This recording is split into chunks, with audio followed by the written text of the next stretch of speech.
अस्सलाम वालेकुम स्टूडेंट्स, उम्मीद है कि आप सब लोग खैरियत से होंगे।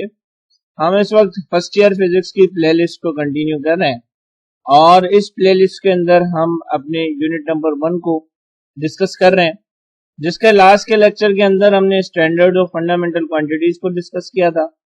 आज के इस लेक्चर के अंदर हम डायमेंशनलिटी को पढ़ेंगे। डायमेंशंस क्या हैं, फिजिक्स में इनका क्या यूज है, आज इस लेक्चर में हम इन्हें क्लियर करेंगे। तो देखेंगे डायमेंशन हमारे पास क्या है कि use to denote the nature of the physical quantity. Physical quantities के नेचर को डोनेट करने के लिए हम डायमेंशंस का यूज करते हैं। आई मीन कि हम फिजिकल क्वांटिटीज के नेचर को देखना चाह रहे होते हैं। अब देखेंगे physical quantities expressed in terms of fundamental quantities are called dimensions. वो फिजिकल क्वांटिटीज या फिजिकल क्वांटिटीज जिन्हें अगर हम फंडामेंटल क्वांटिटीज के अंदर एक्सप्रेस करेंगे तो वो हमारे पास डायमेंशंस कहलाई जाएंगे। Each fundamental quantity is considered as dimension. हर एक फंडामेंटल क्वांटिटी को हम डायमेंशन कंसीडर करते हैं। अब हमें पता है कि फंडामेंटल क्वांटिटी या बेस क्वांटिटी हमारे पास 7 होती हैं, तो हमने इन 7 फंडामेंटल क्वांटिटीज का यहां पर यूनिट लिख दिया। आप देखें यहां पर यूनिट और डायमेंशंस लिख दिए हमने। सबसे पहले हमारे पास लेंथ का जो यूनिट है हमारे पास एसआई सिस्टम में वो मीटर, जिसका सैंपल एम, और लेंथ की डायमेंशन हमारे पास क्या है, एल। अब चाहे हम डिस्टेंस की किसी भी पर्टिकुलर डिस्टेंस की बात करें तो उस डिस्टेंस की जो डायमेंशन होगी वो क्या होगी, हमारे पास लेंथ होगी, क्योंकि वहां पर लेंथ की इन्वॉल्वमेंट ज्यादा है। अगर हम रेडियस की बात कर रहे हैं तब भी लेंथ की बात करेंगे, यानी कि हर वो क्वांटिटी जिसे हम मीटर में मेजर करेंगे उसकी डायमेंशन हमारे पास एल हो जाएगी। रेडियस, आपका डिस्टेंस, डिस्प्लेसमेंट, डायमीटर, ये सब हमारे पास हम वक्फन जहां पर इनका यूज होगा वहां पर हम पढ़ेंगे। अच्छा, फिर मास का जो यूनिट है वो किलोग्राम है और किलोग्राम का सैंपल केजी और इसकी डायमेंशन कैपिटल एम है। टाइम का यूनिट सेकंड, सैंपल इसका सेक और टाइम की जो डायमेंशन है वो कैपिटल टी है। टेम्परेचर का यूनिट केल्विन, ठीक है, और केल्विन हम के के साथ इसकी डायमेंशन लिखते हैं या थीटा के साथ लिखते हैं, पर अमूमन हम के साथ लिखते हैं। करंट हमारे पास एम्पियर और करंट की जो डायमेंशन है वो ए भी है और समटाइम्स हम इसे आई करके भी लिखते हैं। लुमिनियस इंटेंसिटी की जो डायमेंशन है वो हमारे पास एन है। अमाउंट ऑफ सब्सटेंस की जो डायमेंशन है वो हमारे पास जे है। ये 7 फंडामेंटल क्वांटिटीज इनको हम एज एन डायमेंशन कंसीडर करते हैं। अब देखेंगे अगर इनके टर्म्स में हम किसी भी फिजिकल क्वांटिटी को एक्सप्रेस करेंगे तो वो हमारे पास डायमेंशन आ जाएगी। अब देखेंगे सबसे पहले यहां पर हमने कुछ एग्जांपल्स ली हुई है, हम उनकी डायमेंशंस मालूम करते हैं। डायमेंशंस मालूम करने के लिए बेहतर है कि हमें या तो सही यूनिट याद होना चाहिए या मैथमेटिकल एक्सप्रेशन याद होना चाहिए। अब देखेंगे एरिया का जो मैथमेटिकल एक्सप्रेशन है वो क्या है, लेंथ इंटू ब्रेथ। अब लेंथ के लिए हम क्या डायमेंशन यूज करेंगे, एल, ठीक है, और ब्रेथ के लिए भी हम क्या डायमेंशन यूज करेंगे, एल। तो L multiply by L, L square. तो एरिया की डायमेंशन हमारे पास क्या हो जाएगी, एल स्क्वायर हो जाएगी। क्लियर। डायमेंशंस को हम हमेशा स्क्वायर ब्रैकेट्स में लिखते हैं और एम एल टी के टर्म्स में लिखेंगे। ये बात भी आप ध्यान में रखिएगा। अगर मैं यहां पर एल स्क्वायर लिख रहा हूं तब भी गुड है, लेकिन अगर मैं इसे एम एल टी के टर्म्स में लिखूं तो एम पावर 0 हो जाएगा, एल का स्क्वायर हो जाएगा और टी पावर 0 हो जाएगा। एज वी नो डेट के एम का पावर 0 हमारे पास 1 के बराबर, टी का पावर 0 हमारे पास 1 के बराबर, तो हम एल स्क्वायर करके लिख सकते हैं, ठीक है। अब जो है वो हमारे पास वॉल्यूम है। वॉल्यूम का क्या मैथमेटिकल एक्सप्रेशन है, length into width into breadth. अब L multiply by L it becomes L cube, तो एल क्यूब इसका क्या हो जाएगा, वॉल्यूम का डायमेंशन हो जाएगा। सिमिलर वे में फिर density is equal to what, mass upon volume. Mass की डायमेंशन m, हमने m लिख दिया, अपॉन में वॉल्यूम, वॉल्यूम की डायमेंशन अभी हमने मालूम की l क्यूब, तो l क्यूब करके लिख दिया हमने। तो ml cube, m L inverse cube आ जाएगा, क्योंकि ये अपॉन में ना डिनोमिनेटर में है, अगर हम इसे न्यूमरेटर में लेकर जाएंगे तो इसकी पावर चेंज हो जाएगी। यहां पर पावर इसकी पॉजिटिव है, ऊपर जाकर नेगेटिव हो जाएगी, तो हम इसे लिखेंगे एम एल इनवर्स क्यूब। ठीक है, यहां पर भी माइनस आएगा, तो ये आप देखें कि हमारे पास डेंसिटी की डायमेंशन आ गई। फिर इसी तरीके से स्पीड है, स्पीड हमारे पास क्या है, डिस्टेंस अपॉन टाइम। अब डिस्टेंस में अगेन हमारे पास जो डिस्टेंस की जो नेचर है वो अगेन क्या है कि डिस्टेंस में हम क्या कवर कर रहे हैं, हम लेंथ कवर कर रहे हैं, तो डिस्टेंस की डायमेंशन क्या हो जाएगी, एल। और आप देखेंगे टाइम जो है वो कैपिटल टी, तो मैं एल टी इनवर्स करके लिख सकता हूं, जिसे अगर मैं एम एल टी के फॉर्मेट में लिखूं तो एम का पावर 0, एल और टी का इनवर्स लिख दिया मैंने। ठीक है, एम का पावर 0 1 के बराबर, तो ये अगेन एल टी इनवर्स हो जाएगा। फिर इसी तरीके से वेलोसिटी, वेलोसिटी हमारे पास क्या है, डिस्प्लेसमेंट अपॉन टाइम, यानी कि एल अपॉन टी अगेन। ठीक है, और यहां पर आप देखें कि डायमेंशन हमें ये नहीं बता पा रहा कि स्पीड या वेलोसिटी में से कौन सी क्वांटिटी स्केलर है या वेक्टर है, तो ये हमारे पास इसकी लिमिटेशंस भी आ जाएंगी, जो कि हम आगे डिस्कस भी करेंगे।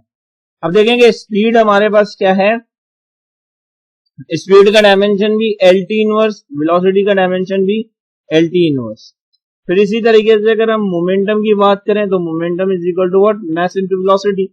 मैस की डायमेंशन m और वेलोसिटी की डायमेंशन l अपॉन t या एल टी इनवर्स, तो हमारे पास ये क्या हो जाएगा, m l t इनवर्स हो जाएगा, मोमेंटम की डायमेंशन आ गई। तो आप देखेंगे अगर आपको मैथमेटिकल एक्सप्रेशंस याद हैं तो आप इजीली डायमेंशंस कैलकुलेट कर सकते हैं या फाइंड आउट कर सकते हैं। अब हम एप्लीकेशंस ऑफ डायमेंशंस को पढ़ लेते हैं, या एप्लीकेशंस ऑफ डायमेंशनलिटी को पढ़ लेते हैं। तो डायमेंशंस हमारे पास क्यों जरूरी है, तो dimension is a fundamental aspect of measurement and is applied in a real life physics. ठीक है, फंडामेंटल एस्पेक्ट है मेजरमेंट्स का, जिससे हम रियल लाइफ फिजिक्स के अंदर इस्तेमाल करते हैं। We make a use of dimension analysis for 3 prominent reasons. Number 1, to check the consistency of a dimensional equation. हम कंसिस्टेंसी को चेक करते हैं डायमेंशनल इक्वेशन को, कि अगर मैं किसी इक्वेशन में या फॉर्मूला में वेरिएशंस ला रहा हूं और फिर अगर मुझे चेक करना है कि वो फॉर्मूला सही है कि गलत, तो मैं जस्ट क्या करूंगा कि राइट हैंड साइड की डायमेंशन लूंगा और लेफ्ट हैंड साइड की डायमेंशन लूंगा। अगर वो दोनों बराबर आ जाते हैं तो इट मीन्स कि हमारे पास वो फार्मूला वैलिड है, हम उसे यूज कर सकते हैं। ठीक है, और दूसरा हमारे पास रीजन क्या है कि to drive the relation between physical quantities and physical phenomena. हम physical quantities and physical phenomena के बीच में रिलेशन ड्राइव कर सकें, यानी कि अगर हमें बताया जाए, जैसे अभी हम आगे पढ़ेंगे भी कि किस तरीके से हम डायमेंशंस को यूज करके फॉर्मूला ड्राइव कर सकते हैं। टाइम पीरियड क्या है, एक फिजिकल क्वांटिटी है, और इसका जो फिजिकल फिनोमिना है वो ये है कि एक मास होता है, वो टू एंड फ्रो मोशन कर रहा होता है। ठीक है, और फिर सिंपल पेंडुलम के कॉन्सेप्ट यहाँ पर आ जाए। तो हम रिलेशन ड्राइव करने के लिए भी, किसका रिलेशन ड्राइव करने के लिए, यानी कि फिजिकल क्वांटिटी और फिजिकल फिनोमिना के बीच का रिलेशन ड्राइव करने के लिए भी किसको यूज करते हैं, डायमेंशंस को यूज करते हैं। नंबर 3 है कि to change units from one system to another, एक सिस्टम से दूसरे सिस्टम के यूनिट्स को चेंज करने के लिए भी हम डायमेंशंस का यूज करते हैं। अब देखेंगे ये एप्लीकेशंस हम यहाँ पर आगे डिस्कस भी करेंगे, तो ध्यान से आज का लेक्चर आपने सुनना है। अब उससे पहले कि हम ये एप्लीकेशन डिस्कस करें, हम लिमिटेशंस ऑफ डायमेंशनलिटी को पढ़ लेते हैं। Some limitations of dimensionality are, क्या क्या है देखें। सबसे पहले, it does not give information about the dimensional constant. अगर डायमेंशनल कांस्टेंट होगा तो हम उसे जस्ट इग्नोर कर देंगे, जैसे हमारे पास 2 है, 3 है, 4 है, 5 है, तो हम इनको जस्ट इग्नोर कर देंगे, ये इनके डायमेंशन हमें नहीं मिलेंगे। ठीक है, फिर हमारे पास है the formula containing trigonometric functions, exponential functions, logarithmic functions can not be drive. तो वो फार्मूला जिसके अंदर ट्रिग्नोमेट्रिक फंक्शंस हो या एक्सपोनेंशियल फंक्शंस हो या लॉगरिथमिक फंक्शंस हो तो वो ड्राइव्ड नहीं हो सकते। Third, it gives no information about whether a physical quantity is a scalar or vector. अभी हमने यहाँ पर डिस्कस किया था कि हमें डायमेंशन तो ले ली स्पीड और वेलोसिटी की, लेकिन डायमेंशन हमें ये नहीं बता पाया कि स्पीड स्केलर है या वेलोसिटी वेक्टर है। ठीक है, तो ये वो नहीं बता पाएगा। तो ये three are the main limitations of the dimensionality. Now let's move towards the homogeneity of physical equation by dimensionality. अब होमोजेनिटी क्या है, होमोजेनिटी क्या है, हमने पढ़ा अभी कि अगर हम फॉर्मूला ले रहे हैं, कोई भी एक फॉर्मूला हम अपनी इक्वेशंस को यूज करने के लिए या मेजरमेंट्स करने के लिए हमने एक फॉर्मूला बनाया है, तो उसकी होमोजेनिटी चेक करने के लिए हमें उसकी डायमेंशन लेनी पड़ेगी। अगर राइट हैंड साइड इक्वल आ जाता है लेफ्ट हैंड साइड के, यानी कि वो फिर डायमेंशनली करेक्ट है, या हम कहेंगे कि वो इक्वेशन हमारे पास होमोजीनियस इक्वेशन। जैसे यहां पर मैंने एग्जाम्पल लिया हुआ है, s is equal to v i t plus 1/2 AT square. s की डायमेंशन l, v की डायमेंशन l/t, t की डायमेंशन कैपिटल T और एक्सेलरेशन की डायमेंशन अगर हम लें तो change in velocity with respect to time, यानी कि वो हो जाएगा l/t का स्क्वायर। अब देखेंगे s की डायमेंशन तो l हो गई, वी आई की डायमेंशन हमने क्या रखा, l/t रखा, मल्टीप्लाई बाय यहाँ पर t हो रहा है तो मल्टीप्लाई बाय t की डायमेंशन रख दी, फिर प्लस सेम 1/2 सेम एक्सेलरेशन की जगह पर l/t स्क्वायर रख दिया, मल्टीप्लाई बाय यहाँ पर t का स्क्वायर कर दिया। अब आप देखेंगे t के स्क्वायर के साथ कैंसिल, t से कैंसिल, तो हमारे पास क्या बच रहा है, हमारे पास बच रहा है l is equal to l plus l/2। अब अगर हम यहां पर देखें कि यहां पर हम इसे फर्दर सॉल्व करें, तो फर्दर सॉल्व करने के लिए हमें यहाँ पर एलसीएम लेना पड़ेगा, और एलसीएम में यहाँ पर डिनोमिनेटर में 2 आ जाएगा। अब 1 का टेबल 2 पर अगर हम लेंगे तो 2 टाइम्स जाएगा, और यहाँ पर ये इट बिकम्स 2 हो जाएगा। ठीक है, और 2l प्लस यहाँ पर 2 का टेबल 2 पर 1 टाइम और 1 l हो जाएगा, तो 2l प्लस l हो जाएगा। अब याद रहे कि एक चीज याद रखनी है कि l प्लस l या l माइनस l ये दोनों ही हमारे पास डायमेंशन में l के बराबर होंगे। ठीक है, अब उसका रीजन ये है कि हमने पढ़ा कि डायमेंशंस की लिमिटेशंस में हमने पढ़ा कि डायमेंशनल कांस्टेंट्स के बारे में ये नहीं बता पाएगा, यानी कि डायमेंशनल कांस्टेंट्स को हम इग्नोर करेंगे। तो आप देखेंगे अगर मैं यहाँ पर 2l प्लस l करता हूं तो इट बिकम्स 3l/2, तो यहां पर अगर मैं 3 दे देता हूं, ठीक है चले हम दे देते हैं, यहां पर ये 3 आ गया, 3l/2 हो गया, तो 3/2 हमारे पास क्या आ गया, डायमेंशनल कांस्टेंट, हम इसे इग्नोर कर देंगे। अब जब हम इसे इग्नोर करेंगे तो l is equal to l के बराबर हो जाएगा, तो जब l is equal to l के बराबर हो जाएगा यानी कि ये इक्वेशन हमारे पास क्या है, होमोजीनियस इक्वेशन है, या हम इसे कहेंगे कि ये फॉर्मूला हमारे पास डायमेंशनली करेक्ट है। क्लियर हुई बात यहां पर आपको, क्योंकि डायमेंशंस जस्ट फिजिकल क्वांटिटीज की नेचर को डोनेट करते हैं, ना कि उसके अंदर जो कांस्टेंट्स हैं उनके बारे में इंफॉर्मेशन है। तो ये बात आपने यहाँ पर ध्यान में रखनी है। अब हम एक दूसरा एग्जांपल कर लेते हैं कि f is equal to change in momentum with respect to time. अब अगर according to the Newton second of motion की बात करें तो f किसके बराबर है, मास इनटू एक्सेलरेशन के, और चेंज इन मोमेंटम हमारे पास किसके बराबर होगा, mvf माइनस mvi के डिवाइडेड बाय t हो जाएगा। अब देखें यहाँ पर कि मैं यहां से m को कॉमन ले सकता हूं, मैंने m को कॉमन ले लिया, ये हो गया vf माइनस vi। अब m से m कैंसिल, मैं चाहूं तो नहीं कर सकता, लेकिन m से यहां पर m कैंसिल हो जाएगा, तो ये बच जाएगा a is equal to vf minus vi upon t। अब a की यानी कि एक्सेलरेशन की डायमेंशन क्या है हमारे पास, l/t स्क्वायर, और यहां पर vf की डायमेंशन क्या है, l minus t, sorry l divided by t, minus vi की डायमेंशन क्या है, again l/t, divided by t की डायमेंशन क्या है, कैपिटल T। ठीक हो गई बात। अब जब देखेंगे यहां पर मैं एलसीएम लूंगा तो डिनोमिनेटर सेम है तो यहां पर t हो जाएगा, जब डिनोमिनेटर सेम है तो न्यूमरेटर्स भी सेम हो जाएंगे, यानी कि l माइनस l। मैंने अभी आपको बताया कि l माइनस l या एल प्लस एल, ये दोनों ही एल के बराबर होते हैं।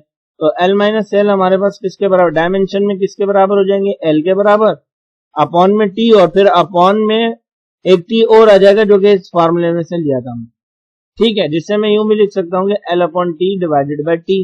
अब जब ये डिवाइड मल्टीप्लाई में चेंज होगा तो यहां पर क्या हो जाएगा कि ये टी इनवर्स हो जाएगा, और ये हो जाएगा L upon T multiply by 1 upon T, T multiply by T it becomes square, तो एल अपॉन टी स्क्वायर हो जाएगा। तो मैं यहाँ पर लिख सकता हूँ ना कि l upon t square is equal to l upon t square. ये देखें कि डायमेंशनली करेक्ट हो गई।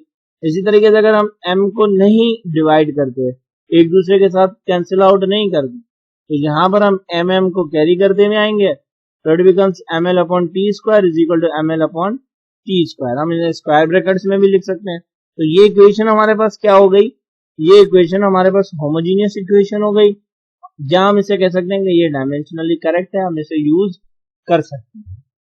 क्लियर। अब हमें डायमेंशन को यूज करना है इक्वेशन को ड्राइव करने के लिए। हमें इस वक्त फॉर्मूला नहीं पता, हमें जस्ट कहा जा रहा है कि आपके पास टाइम पीरियड है सिंपल पेंडुलम का, जो कि डिपेंड कर रहा है, हमें उसकी डिपेंडेंस पता होनी चाहिए। तो आप देखेंगे अगर मैं टाइम पीरियड ले भी रहा हूं, किसका ले रहा हूं, सिंपल पेंडुलम का, तो यहां पर आप देखें कि पेंडुलम आ गया। अब पेंडुलम का मास भी है जिसे हम m के साथ लिखते हैं, ठीक है, और लेंथ पर भी डिपेंड करेगा ये, और हमारे पास अगर ये डाउनवर्ड हैंग हुआ हुआ है तो एक्सेलरेशन ड्यू टू ग्रेविटी भी होगी। तो डिपेंडेंस इसकी क्या हो गई, t प्रोपोर्शनल टू l का power x, t proportional to m का पावर y, और t प्रोपोर्शनल टू g की पावर z, g यानी कि एक्सेलरेशन ड्यू टू ग्रेविटी। अब अगर हमें मालूम है कि हम इन्हें कंपेयर करें और प्रोपोर्शनलिटी की साइन को रिमूव करें, हटा दें, तो हमारे पास क्या होगा कि हम प्रोपोर्शनलिटी की साइन को रिप्लेस करेंगे इज इक्वल टू और कांस्टेंट के साथ। तो आप देखेंगे यहाँ पर t is equal to k constant आ गया, और ये l का पावर x, m का पावर y, और एक्सेलरेशन ड्यू टू ग्रेविटी का पावर z हो। अब ये हो गया हमारे पास डायमेंशन लेस प्रोपोर्शनल कांस्टेंट, ये हमारे पास डायमेंशन लेस कांस्टेंट आ गया, यानी कि इसकी तो डायमेंशन नहीं होगी फिर। अच्छा, अब देखेंगे हमने क्या पढ़ा कि डायमेंशंस के अंदर हम फिजिकल क्वांटिटीज के, फंडामेंटल क्वांटिटीज के अंदर फिजिकल क्वांटिटीज को एक्सप्रेस करते हैं। तो अब यहाँ पर L तो है, ठीक है भाई, L तो फंडामेंटल क्वांटिटी हम लिख सकते हैं, M तो है, लेकिन एक्सेलरेशन ड्यू टू ग्रेविटी नहीं है। तो पहले हमें इसे चेंज करना पड़ेगा फंडामेंटल क्वांटिटीज के अंदर। तो आप देखें कि हमारे पास यहाँ पर क्या हो जाएगा, मैंने इस तरफ का जो t की डायमेंशन ली है वो ml t के साथ ले ली, यानी कि m 0 l का पावर 0 और t यहाँ पर ले, ठीक है। अगर हम ये हटा दें 1 1 कर दें तो अगेन t आ जाएगा, फिर इज इक्वल टू इस तरफ l का पावर x कर दिया, m का पावर y कर दिया, और एक्सेलरेशन है, एक्सेलरेशन ड्यू टू ग्रेविटी है। तो एक्सेलरेशन की हमने अभी दो इसमें डायमेंशंस मालूम की, दो एग्जांपल्स में, कि एक्सेलरेशन की डायमेंशन है l अपॉन टी का स्क्वायर। तो यहां पर हो गया एल टी इनवर्स, और यहां पर ये z हो गया, ठीक है। अब अगर हम इसे लिखना चाहें तो m का पावर 0, l का पावर 0, t का power 1 is equal to m का पावर y, l का पावर यहां पर x, और यहां पर l का पावर z भी है। तो यहां पर ये हो गया l power x plus z, ठीक हो गई बात। और फिर t माइनस का स्क्वायर, और यहां पर z हो गया, तो ये t माइनस 2z होगी, ब्रैकेट ओवर कर दी। अब हम क्या करेंगे कि इनकी बेस सेम करते हुए आपस में कंपेयर कर देंगे। अब m यहां पर m का पावर 0 है इज इक्वल टू m का पावर y हो गया। तो यहां से देखेंगे हमें y किसके बराबर मिला, 0 के बराबर मिला। फिर t का पावर यहां पर 1 है और t का पावर यहां पर माइनस 2z है, तो हमने इन दोनों को कंपेयर कर दिया। अब ये हो गया 1 is equal to 2 minus 2z, ठीक है, जो कि z is equal to minus 1 upon 2 हो गया। फिर अब l की अगर हम बात करें तो l का power 0 is equal to l x plus z हो जाएगा, ठीक है, यानी कि अगर हम लिखें तो x plus z is equal to 2 is equal to 0। अब z यहाँ पर प्लस का है, वहां जाकर माइनस का हो जाएगा, तो x is equal to minus z हो जाएगा। अब z यहाँ पर क्या है, माइनस 1/2, और ये माइनस यहाँ पर ले लिया, तो माइनस माइनस प्लस 1/2। अब देखेंगे y भी मिल गया, z भी मिल गया और x भी मिल गया। अब हम क्या करेंगे, अब हम ये करेंगे कि x के पावर में ये जो हमारे पास इक्वेशन थी यहां पर हम जस्ट वैल्यू सब्स्टिट्यूट करेंगे। भाई t सेम रखा हमने, k सेम रखा, l पावर x था, तो अब ये x किसके बराबर 1/2 के, तो l का पावर 1/2 हो गया। और m नॉट यानी कि m का पावर 0, यानी कि टाइम पीरियड मैथ्स पर डिपेंड नहीं करता। देखेंगे हमें डिपेंडेंस पता चल रही है, फिजिकल क्वांटिटीज का रिलेशन पता चल रहा है और फिजिकल फिनोमिना का रिलेशन पता चल रहा है, हम ड्राइव कर रहे हैं इक्वेशन। ठीक है, देखें फिर acceleration due to gravity minus का 1/2। अगर अब मुझे इसकी साइन पॉजिटिव करनी है तो मुझे इसे किस में लेके जाना पड़ेगा, मुझे इसे डिवाइड में लेके जाना पड़ेगा।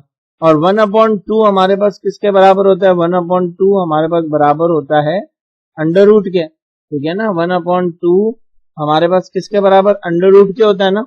तो यहां पर ये हो जाएगा t is equal to k under root l/g। अगर मैं अंडर रूट हटा देता हूं तो ये हो जाएगा l 1/2 divided by g 1/2। g stand for acceleration due to gravity. फिर हमें एक्सपेरिमेंट के थ्रू पता चलता है कि k इज इक्वल टू 2 ठीक है, तो t टाइम पीरियड का हमारे पास एक्सप्रेशन आ गया कि t is equal to 2 under root l/g। तो आप देखें कि किस तरीके से हम डायमेंशंस को यूज करके कितना ज्यादा हम अपनी फिजिक्स और मैथ्स को आसान करते हैं। तो होप्स हो कि यहां तक आपको बात समझ में आ गई होगी। फिर भी अगर कोई ऐसी बात जो आपको समझ में ना आई हो तो आप मुझसे कमेंट सेक्शन में पूछिएगा। तब तक के लिए अल्लाह हाफिज, थैंक यू सो मच।